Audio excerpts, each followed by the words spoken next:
प्रिय बच्चों, आज हम एक तो बहुत दिनों बाद ये वीडियो लोड कर रहे हैं और इसमें हमने जो अब वीडियो हम लोड करेंगे उसमें मेन जो फोकस होगा वो नवोदय में एडमिशन, नवोदय प्रवेश परीक्षा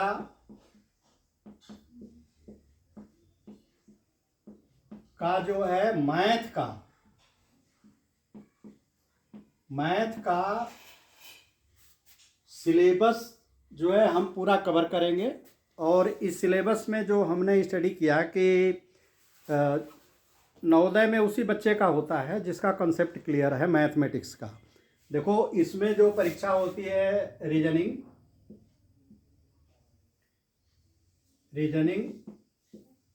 और मैथ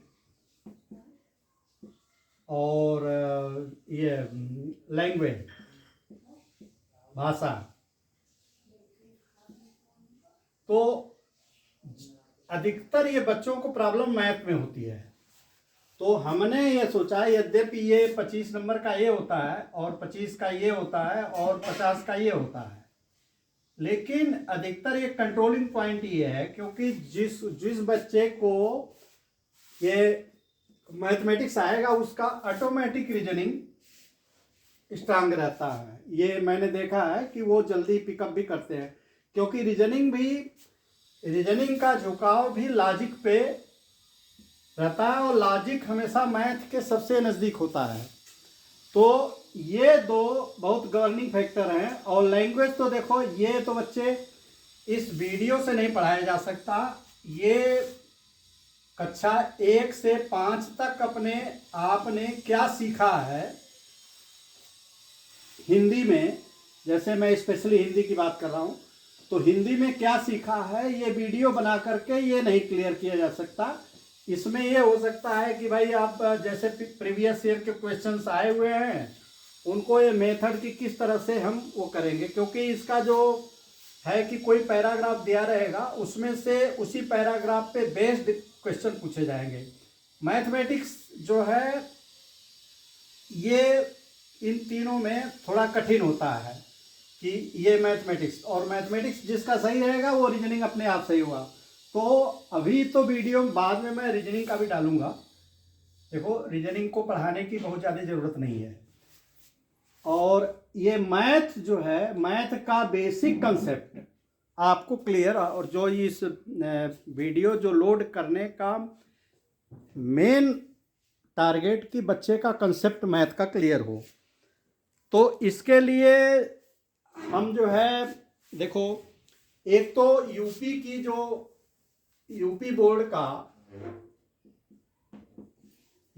बोर्ड का जो क्लास 5th का मैथ है, क्लास 5th का मैथ जिसको गणित ज्ञान, इसका गणित ज्ञान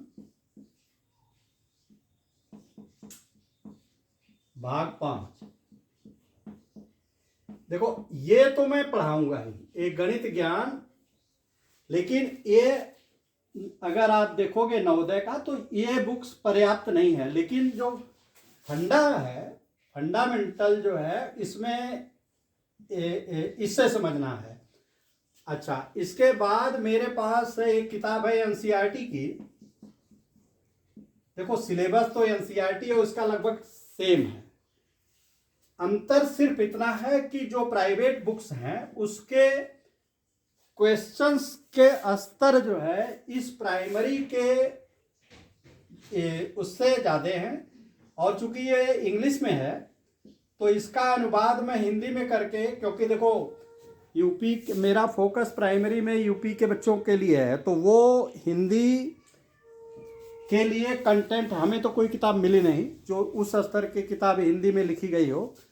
तो हमने जो है क्या किया है कि ये एनसीईआरटी का एक बुक्स इसको फॉलो करेंगे, और प्लस जो है नवोदय की परीक्षा, ये नवोदय में जो क्वेश्चंस आए हुए हैं, ये प्रवेश परीक्षा के प्रश्न, ये प्रवेश परीक्षा के जो प्रश्न आए हैं उसी को बेस मान करके, जैसे एक चैप्टर लिया तो उस चैप्टर का तो पहले मैं फंडामेंटल बताऊंगा, इसके बाद आसान क्वेश्चन के बाद जो आसान क्वेश्चन एनसीईआरटी और इसमें है इसको फॉलो करूंगा, फिर नवोदय के जो कठिन प्रश्न हैं उनको सॉल्व करूंगा। तो ये जो है कि वीडियो क्लास 5th के बच्चे देख सकते हैं, क्योंकि हम इसका हेडिंग डालूंगा ही कि क्लास, देखो इसका वीडियो का भी लोड जब मैं करूंगा तो इसका सिर्फ ये डालूंगा कि क्लास 5th मैथ, इसमें क्लास 5th की पूरी मैथ कवर करूंगा मैं, और 5th में जो एनसीईआरटी की या यूपी बोर्ड की सभी मैथ रहेंगे। और इसका टारगेट इस तरह से करूंगा कि ये नवोदय में जिस स्टाइल के क्वेश्चन आते हैं उस स्टाइल का कंसेप्ट और क्वेश्चन को मैं जो है सॉल्व करूंगा। तो देखो सिलेबस में जो आपके है, देखो सिलेबस में जो पहला चैप्टर है, पहला पार्ट है, पहला पार्ट ये संख्या है। देखो संख्याएं,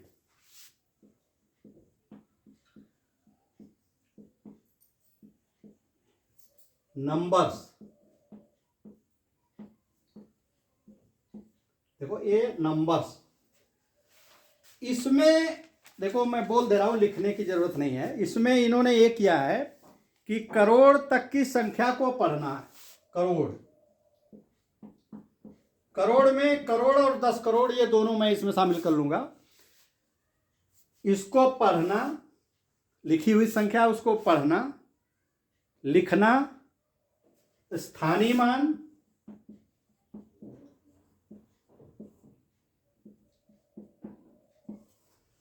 और क्योंकि देखो स्थानीय मान पे बेस्ड क्वेश्चन नवोदय में पूछे जाते हैं, और ये भी संख्या को ये पढ़ने को भी पूछा गया है।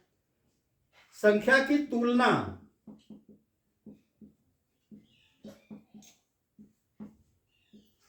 देखो तुलना हमेशा, तुलने का मतलब कि एक संख्या दूसरे, कौन इसमें से दो संख्याएं दी हुई हैं तो उसमें से कौन संख्या बड़ी है, कौन संख्या छोटी है, तो कौन संख्या जो है हम ये बहुत इंपॉर्टेंट है संख्या का तुलना। संख्या में देखो आगे चलोगे तो अभी तक तो 1 2 3 4 का ही है, बाद में भिन्न भी आएगा, दशमलव आएगा, प्रतिशत आएगा, अनुपात आएगा। तो ये संख्या की तुलना, ये कंपैरिजन, दो संख्याओं का कंपैरिजन जो है, या ये तरह को कह लो कि दो क्वांटिटी का कंपैरिजन, आगे क्वांटिटी हो जाएगी, आज संख्या का, ये संख्या ही क्वांटिटी है। तो इसका, इस पे बेस्ड सवाल आते हैं। और हाँ, अंकों से संख्या का बनाना, अंकों से संख्या बनाना। तो आप जो ये देखोगे ना, इसके अनुसार यूपी बोर्ड में बहुत थोड़ा सा दिया है, और जो एनसीईआरटी की बुक्स में है वो लगभग उस स्तर का है जिस स्तर का वो इसमें नवोदय में आते हैं। क्योंकि एक बच्चे को, देखो फैक्ट क्या है वो तो बच्चा कितना वो कह रहा है, उसने बताया मुझे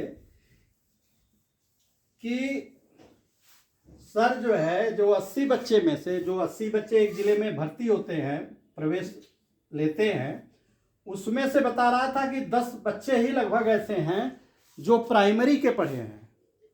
बाकी ये 70 बच्चे जो है ये इंग्लिश मीडियम के पढ़े हुए हैं, यानी ये एनसीईआरटी के बुक्स को फॉलो किए हैं। क्योंकि इंग्लिश मीडियम में लगभग हर जगह एनसीईआरटी बुक्स ही, तो आप ये समझ लो कि ये जो रेशियो है, तो जो प्राइमरी का बच्चा सेलेक्ट हो रहा है तो वो समझ लो कि उसको कुछ ज़्यादा मेहनत, क्योंकि इनको तो क्लास में उतनी चीज़ें पढ़ा देंगे, ये क्लास उस स्तर का इनका नहीं है जिस स्तर का जो है एनसीईआरटी की मैथ है, हैं? तो हम पूरे इस पे पूरा एनालिसिस करके हम जो है ये वीडियो रिकॉर्ड करेंगे और उसको लोड करेंगे। तो आज हम शुरू कर देते हैं ये संख्या। देखो,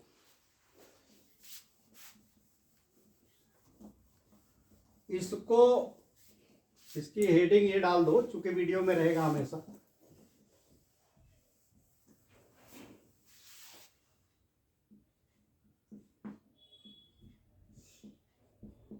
संख्याएं, नंबर्स।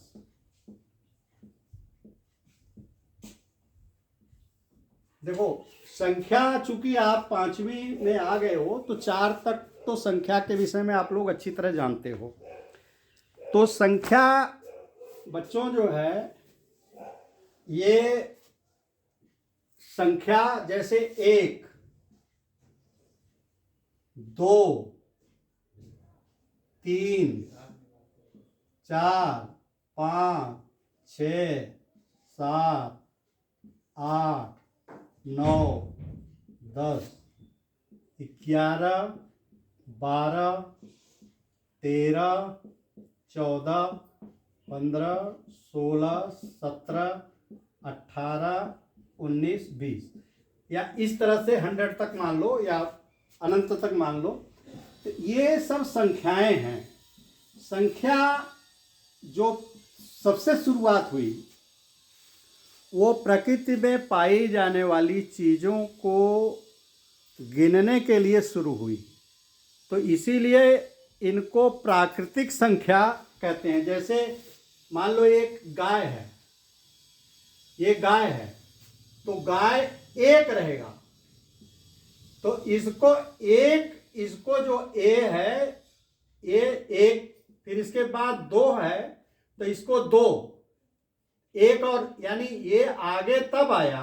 देखो, आगे का तब आया जब इसमें 1 जोड़ दोगे, यानी 1 के बाद 2 आएगा। 2 कैसे आया? 1 में 1 जोड़ दिया, हर में 1 जोड़ दोगे किसी भी संख्या। जैसे पहली संख्या है 1, इसमें 1 जब जोड़ोगे तो अगली संख्या मिलेगी जिसको कहते हैं 2। फिर इस 2 में जब 1 और जोड़ोगे तो अगली जो संख्या मिलेगी उसको कहेंगे 3। 3 में जब 1 जोड़ोगे तो अगली संख्या 4 आएगी। 4 में 1 जोड़ोगे तो 5, 5 में 1 जोड़ोगे 6, 6 में 1 जोड़ोगे 7, 7 में 1 जोड़ोगे 8। यानी हम अगर इधर की तरफ जाएं तो 1 अगर जोड़ते जाएं तो अगली संख्या हमको मिलती जाएगी। तो अगली संख्या, देखो, अगली संख्या हम कह रहे हैं कि बहुत उस भाषा में, जैसे हम इधर से जोड़ते हुए आए 1 1, हम 5 तक पहुंचे, तो 5 के आगे की संख्या मालूम करने के लिए इसमें हम 1 जोड़ देंगे। यानी 5 में 1 जोड़ देंगे तो 6 मिलेगा। तो इसको कहते हैं प्रीडिसेसर।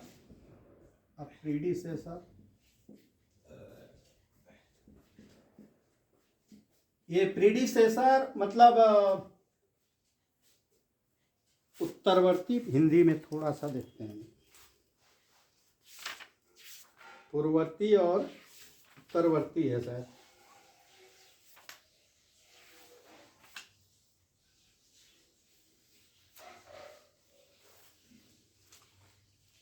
प्रीडिसेसर और सक्सेसर कहते हैं हिंदी में। देखो, इन्होंने असल में है क्या, वो अब किसी दूसरे क्लास में होगा, लेकिन ये इसमें नहीं है।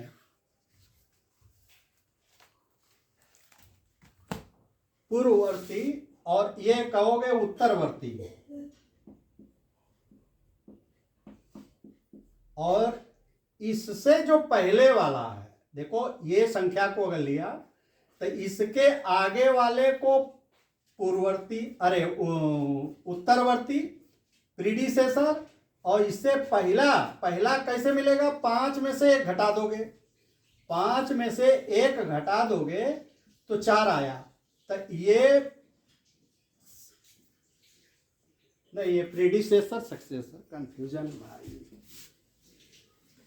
सक्सेसर, देखो सारी सक्सेसर मतलब बाद में आने वाले को सक्सेसर, और ये प्रीडिसेसर। देखो ये इंग्लिश का भी आदत डालो, हिंदी मीडियम के उसमें, ये उत्तरवर्ती और ये अनुवर्ती।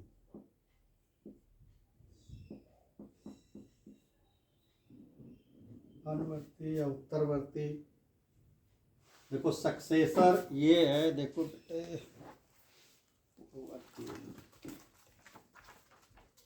इसी में कंफ्यूजन हो रहा है।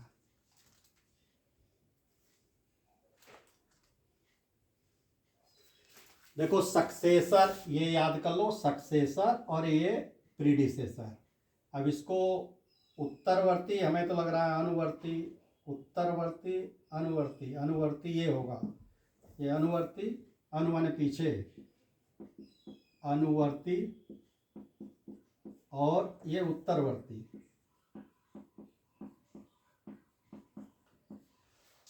तो देखो उत्तरवर्ती आगे वाला और पहले वाला अनुवर्ती, ये संख्या पहला, ये देखो इसी पे बेस्ड नवोदय में क्वेश्चन पूछे जाते हैं कि इसका अनुवर्ती बताओ और इसका पूर्ववर्ती।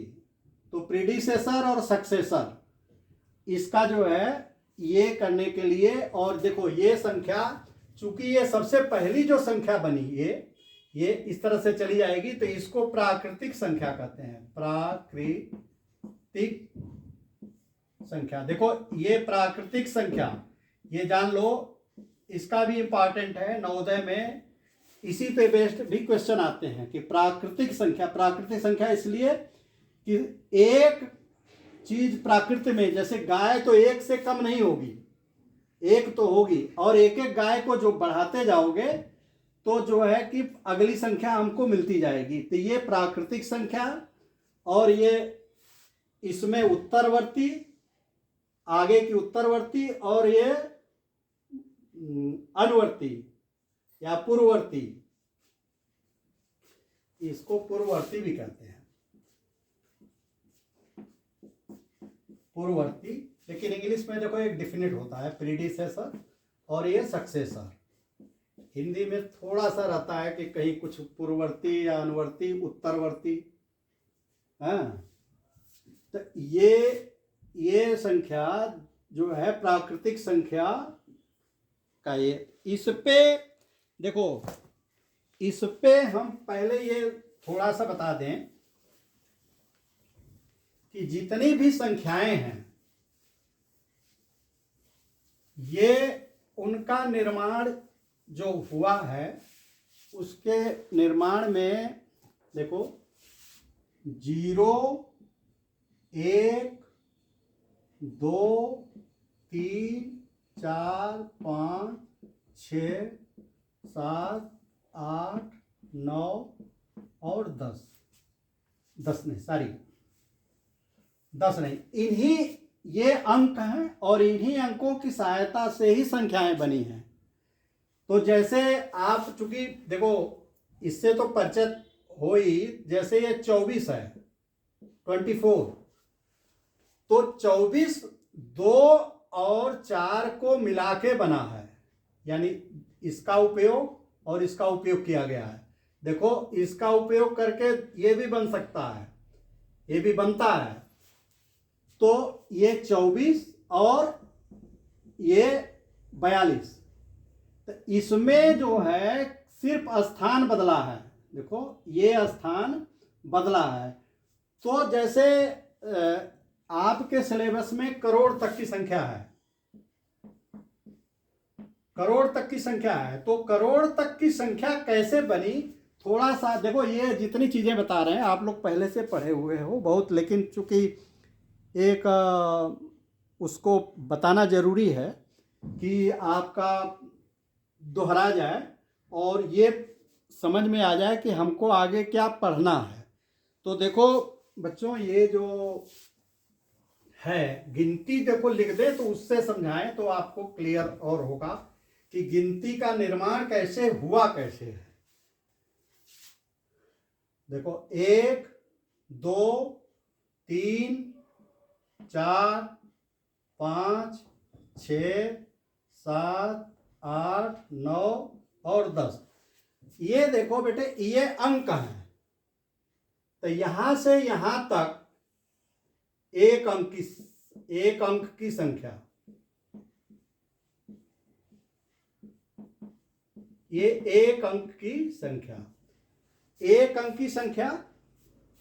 और यहां से देखो 2 अंक शुरू हो गया, ये देखो एक ये और एक ये 2, तो यहां पे देखो इसके आगे शुरू होगा 11 12 13 14 15 16 17 18 19 20, जैसे ये करे हो 21 22 23, इस तरह से संख्याएं बनती जाएंगी। तो यहां से जैसे ये 21 से शुरू होगा, फिर ये 31 से शुरू होगा, फिर 41, फिर 51, 61, 71, 81 और 91। देखो ये तो संख्या, चूंकि ये इसके बीच में इतनी संख्याएं आने के बाद, जब जो है 91 के बाद देखो 92 93 94 95 96 97 98 99 ये 100। अब देखो ये 3 अंक की संख्या हो गई।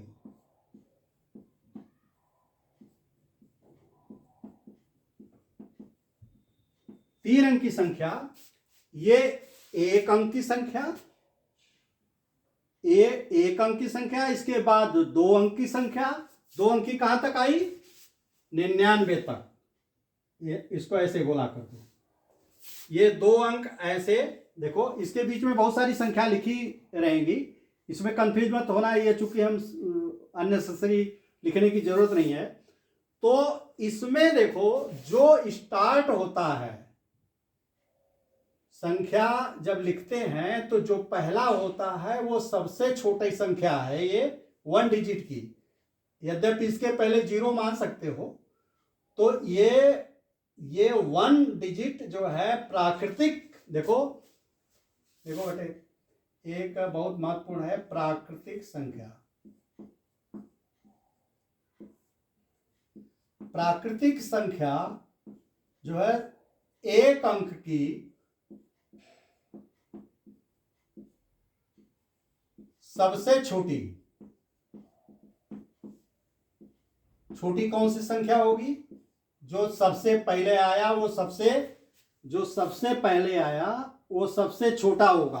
तो सबसे छोटी प्राकृतिक संख्या 1 होगी, और एक अंक की सबसे बड़ी संख्या देखो ये है 9 होगी।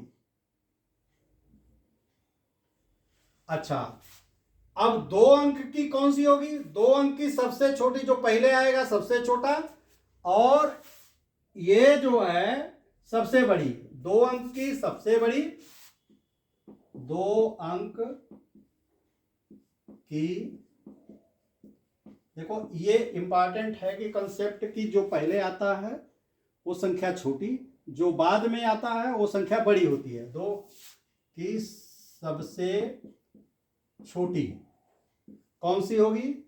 10। और 2 अंक की सबसे बड़ी कौन सी होगी? 99। देखो अब आ गया 3 अंक की,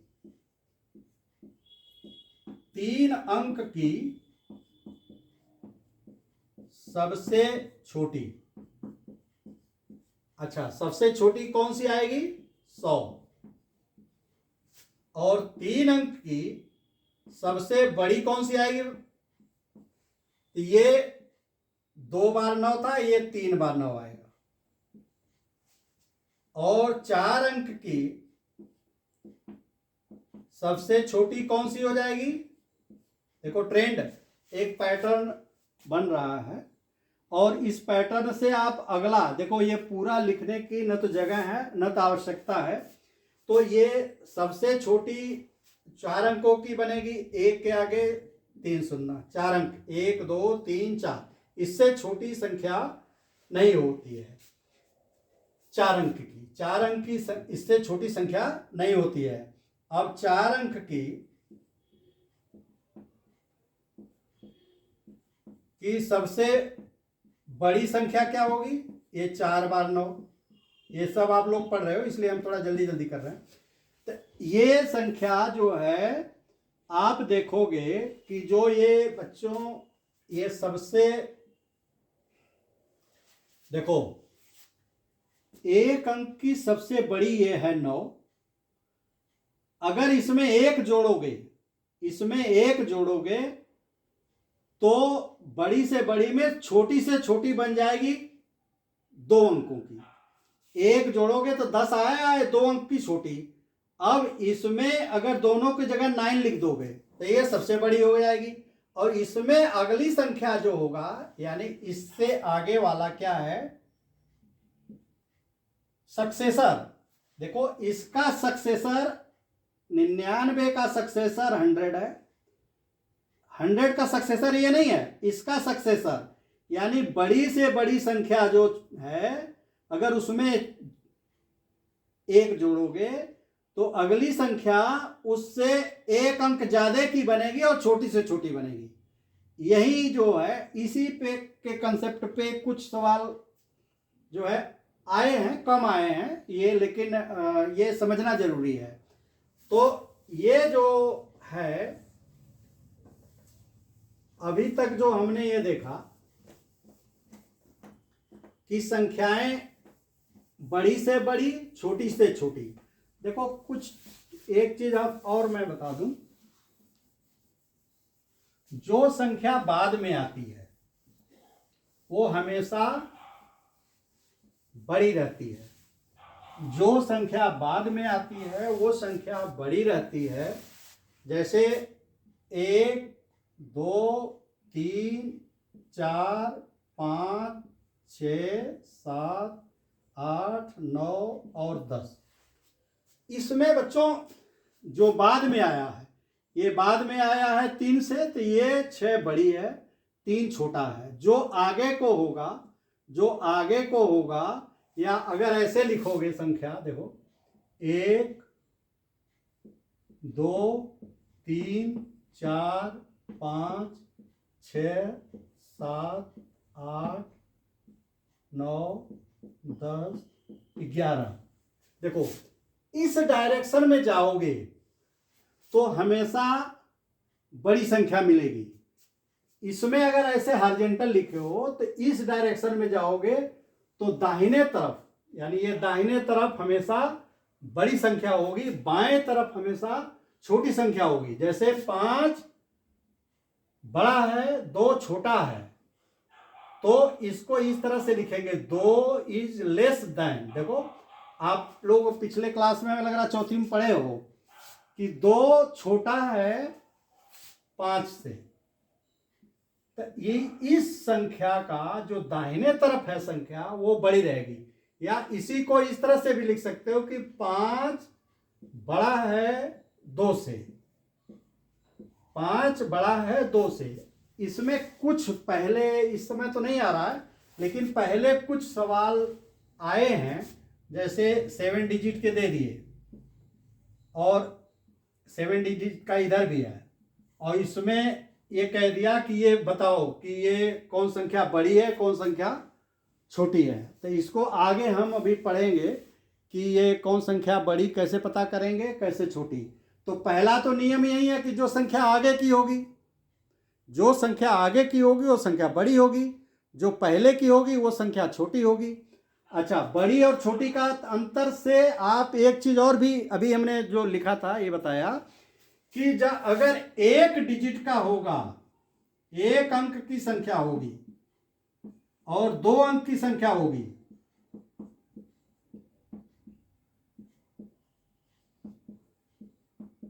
तो हमेशा 2 अंक की संख्या बड़ी होगी। ऐसे ही अगर जिसका अंक ज्यादा होगा, यानी अंक की संख्या ज्यादा होगी, अगर अंक की जिसकी संख्या ज्यादा होगी वो संख्या बड़ी होगी। हमने बताया था अभी इधर कि पहले सबसे छोटी 1 मान लो प्राकृतिक संख्या, फिर 10, फिर जो है 99, फिर 100, तो देखो फिर 999 और फिर 1000, फिर 9 9 9 और 1 के आगे 4 शून्य। देखो आप देखो कि ये सभी संख्याएं बाद में आई हैं, इससे बाद में ये, इससे बाद में ये, तो सभी संख्याएं बड़ी हैं। तो आप देखो एक डिजिट की ये है, या इसके बीच में 9 भी लिख दो क्रम से, 1 और ये 9, तो 9 बच्चों ये यहां से यहां तक 1 डिजिट, फिर ये 2 डिजिट, फिर ये 3 डिजिट, ये 4 डिजिट, ये 5 डिजिट, 6 7 8 तक आपको पढ़ना है, 8 डिजिट तक। तो जिसका डिजिट बढ़ता जाएगा वो संख्या बड़ी होगी, क्योंकि आप पहाड़े में भी देखोगे कि पहले 1 अंक आता है, 2 अंक, फिर 3 अंक, 4 अंक, 5 अंक, तो जिसके अंक बड़ा होगा वो संख्या बड़ी होगी। तो पहला नियम आप लोग ये जान लो कि अगर संख्या बड़ी होने के पीछे सबसे बड़ा ये है कि जिसकी संख्या बड़ी होगी,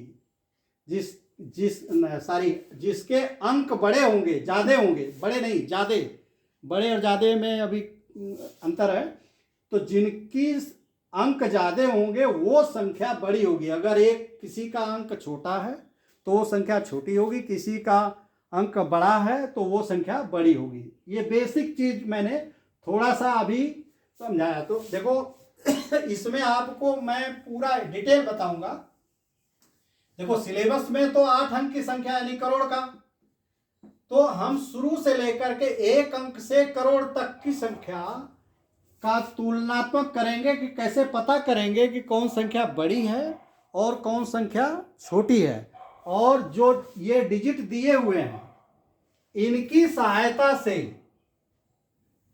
संख्या बनाना, ये नवोदय के उद्देश्य से बहुत ही इंपॉर्टेंट है कि अगर संख्या दी हुई है तो उससे कैसे आप संख्या बनाएंगे, और अगर मान लो 4 संख्याएं दी हुई हैं तो उससे कैसे बड़ी से बड़ी संख्या बनाएंगे, कैसे छोटी से छोटी संख्या बनाएंगे, ये सीखेंगे। और प्लस उस पर कुछ बेस्ड सवाल रहते हैं कि इन दोनों का अंतर बताओ, इसके बड़े से बड़े और छोटे से छोटे में अंतर बताओ। तो इस तरह के क्वेश्चन आते हैं इम्पॉर्टेंट नवोदय में। तो आज तो मैं वीडियो यहीं पे रोक रहा हूँ। अगला मैं डिटेल फिर भी ये बताऊँगा कि कैसे पता करेंगे कि पहले तो संख्या बनाना, और बनाए तो सबसे छोटा कैसे बनाएंगे, सबसे बड़ा कैसे बनाएंगे, ये आप लोग पढ़ चुके हो, लेकिन रिवाइज करना ज़रूरी है। ये इम्पॉर्टेंट क्वेश्चन, इसमें से एक क्वेश्चन तो लगभग आता है नवोदय में।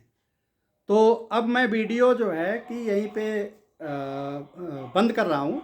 और अगर आपको ये इसका कंटेंट अच्छा लगा हो तो आप चैनल को सब्सक्राइब करिए, लाइक भी करिए और कमेंट करिए। जैसे अगर कुछ कमियां हैं तो उसको मैं रिमूव कर सकूं, बिल्कुल बेधड़क कमेंट करिए।